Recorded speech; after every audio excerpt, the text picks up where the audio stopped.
Photoshop में photo frame का अगर इफेक्ट दिखाना हो तो वो कैसे बनाया जाए। और एक पहले मैंने ये डायग्राम खोला हुआ है, सॉरी ये डॉक्यूमेंट खोला हुआ है, ब्लैंक कैनवस। ये अगर आप साइज देखें तो ये 12:8 का है। और अब हम इसके ऊपर पहले एक नई लेयर बनाएंगे, ब्रांड न्यू लेयर। ये लेयर बन गई। फिर ये आप रेक्टेंगुलर मार्केट टूल चुनिए, जितना बड़ा आपको फ्रेम चाहिए, मोस्ट लाइकली इतना बड़ा फ्रेम, उतना बड़ा आप रेक्टेंगुलर मार्की से एक सिलेक्शन बना लीजिए नई लेयर के ऊपर। फिर फोरग्राउंड और बैकग्राउंड कलर में से ये मैंने एक कलर चुन के रखा हुआ है, ये ब्राउन सा कलर है, मुझे बहुत पसंद है इसके वुडन फ्रेम का इफेक्ट देने के लिए। इसको ओके कीजिए, शॉर्टकट यूज कीजिए ऑल्ट और बैकस्पेस, इसको आप ब्राउन से भर दीजिए।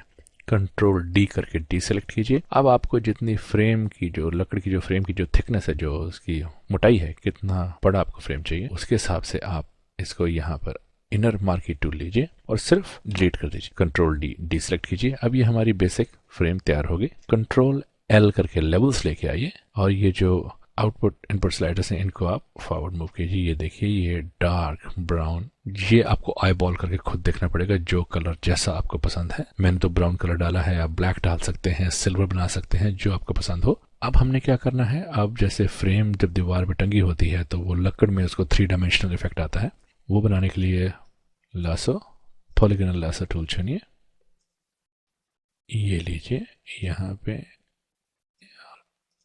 अब मैंने तो ये ध्यान रखिएगा, मैंने ये बिल्कुल डायगनली बनाया है तो ये डायगनल होना चाहिए। बाकी ये कैसे यहाँ पर इट डजंट रियली मैटर्स। अब एक नई लेयर बनाइए और मुझे बाकी जो वाइट एरिया है मुझे ये नहीं चाहिए, मुझको सिर्फ ये जो ब्लैक फ्रेम चाहिए, जो डार्क फ्रेम का है वही चाहिए। इसके लिए मैं शॉर्टकट यूज करूंगा जी, कंट्रोल ऑल्ट शिफ्ट, और ये जो फर्स्ट लेयर का आइकॉन है इस पर क्लिक कीजिए।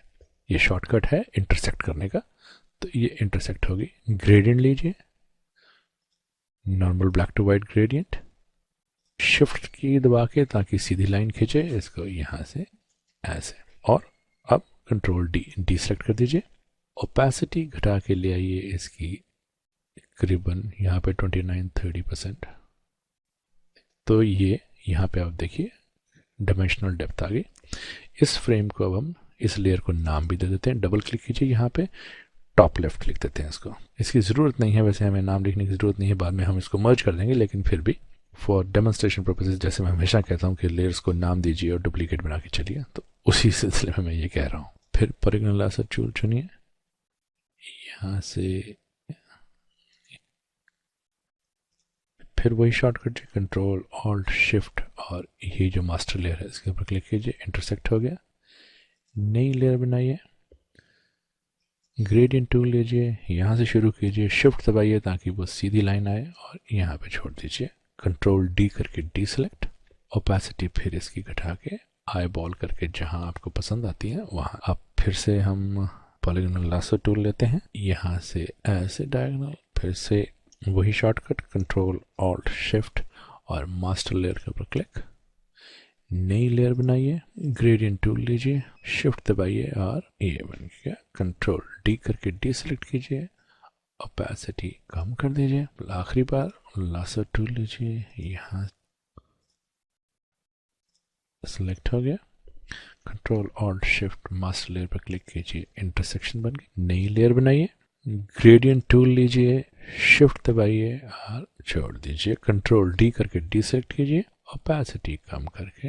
ये थोड़ी सी सिलेक्शन गलत होगी, इसको दोबारा करते हैं साहब, दोबारा से करते हैं। देखिए मैंने कहा था कि ये डायगोनल जो है इसका ध्यान रखना बहुत ज़रूरी है, वरना वो लगता है कि फ्रेम सही नहीं बना। कंट्रोल ऑल्ट शिफ्ट और मास्टर फ्रेम क्लिक। एक और नई layer, gradient shift control D, और अब इसकी ओपेसिटी कम कर दीजिए।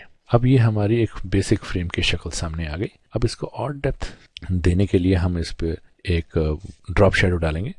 ड्रॉप शेडो डालने से पहले इन सारों को मर्ज कर लेते हैं। ऊपर ये तो सिलेक्टेड है, शिफ्ट दबा के लेयर 1 पे सिलेक्ट कीजिए, ये सारी सिलेक्ट हो गई। राइट क्लिक करके मर्ज लेयर्स कर दीजिए, लेयर मर्ज होगी। अब इसमें ड्रॉप शेडो डाल दीजिए। हम इसकी ड्रॉप शेडो बेसिक ही रखेंगे, इसमें कोई छेड़ाखानी ज़्यादा नहीं करेंगे। यहाँ मैं तो बोलूँगा यहाँ छेड़ाखानी नहीं करते, और जो फोटो हमको चाहिए उस फोटो को यहाँ लेके आएंगे। वो फोटो ये वाली है साहब, मूव टूल लेके फोटो को यहाँ से यहाँ पे लेके आते हैं। अब ये फोटो क्योंकि ये बहुत हाई रेज की फोटो है, हाई रेजोल्यूशन की, तो ये इतनी बड़ी है। कंट्रोल टी दबा के हम ट्रांसफॉर्मेशन टूल लेके आए। अब ऑल्ट और शिफ्ट को दबा के ड्रैग कीजिए, फोटो चारों तरफ से श्रिंक होके छोटी होती जाती है, उसी रेशो में जिस रेशो में ये खिंची हुई है चाहिए। थोड़ा सा ऊपर इसको यहाँ पे ऐसे, ये ठीक है, फोटो यहाँ पर आ गई। फिर से रेक्टेंगुलर मार्की टूल लीजिए। अब जैसे आपने देखा होगा कि जब फोटो फ्रेम करते हैं तो उसके ऊपर मैट लगा होता है, तो मैट का इफेक्ट लाने के लिए हम यहाँ पर एक मार्की टूल से फोटो के जितना बड़ा मैट आपको अच्छा लगे उतना यहाँ पे सिलेक्शन बना लीजिए। फोटो की लेयर है इसके नीचे बनाना है, तो उसको बनाने के लिए क्या करेंगे, जैसे ये फोटो की लेयर सिलेक्टेड है हमारी, कंट्रोल और नई लेयर। अब देखिए कंट्रोल दबा के नई लेयर खोलेंगे तो नीचे खुलती है। अब आपको जितना मास्क मैटिंग चाहिए, अब इसको आप व्हाइट से भर दीजिए, ऑल्ट बैकस्पेस। अब कुछ दिखाई नहीं देगा आपको क्योंकि बैकग्राउंड व्हाइट है, तो व्हाइट से भरा है तो कुछ दिखाई नहीं दे। व्हाइट से भरने का सिर्फ एक ही कारण है जी कि मुझको अब इसमें लेयर स्टाइल्स डालने हैं, तो उसके लिए फिर मुझको कोई कलर तो इसके अंदर भरना पड़ेगा, तो फिर मैंने इसमें व्हाइट ही भरा है। अब मैं इसके ऊपर एक इफेक्ट डालूंगा जिसको कि हम बोलते हैं जी इनर ग्लो। अब आपको अभी कुछ दिखाई नहीं दे रहा होगा क्योंकि येलो है, तो येलो नहीं, मुझको चाहिए ग्रे कलर में। मोड ब्लेंड मोड स्क्रीन से बदल के आप इसको कर दीजिए मल्टीप्लाई। अब अगर आप देखें तो ये देखिए वो मैट का इफेक्ट आ रहा है। मैं थोड़ा सा इसको यहाँ पे साइड पे करके ओपेसिटी में थोड़ी सी कम कर देता हूँ, इसकी थोड़ी सी और ओपेसिटी कम, ये काफ़ी है जी। ये देखिए मैट का इफेक्ट आ गया। तो हमारा ये फोटो फ्रेम तकरीबन तैयार है। इसमें अब एक काम हम और कर सकते हैं, टेक्स्ट लेयर लेके अब मैं अपना नाम लिखूं, तो से फॉर एग्जांपल डिलन फोटोग्राफी। अब ये वाइट से है, वाइट फोरग्राउंड वाइट नहीं चाहिए हमको, इसका कलर ब्लैक ग्रे सा कलर चाहिए। अब अगर ऑल्ट दबा के अगर मैं राइट एरो दबाता हूँ तो ये जितने जो अक्षर हैं इनके बीच में गैप बढ़ जाएगा।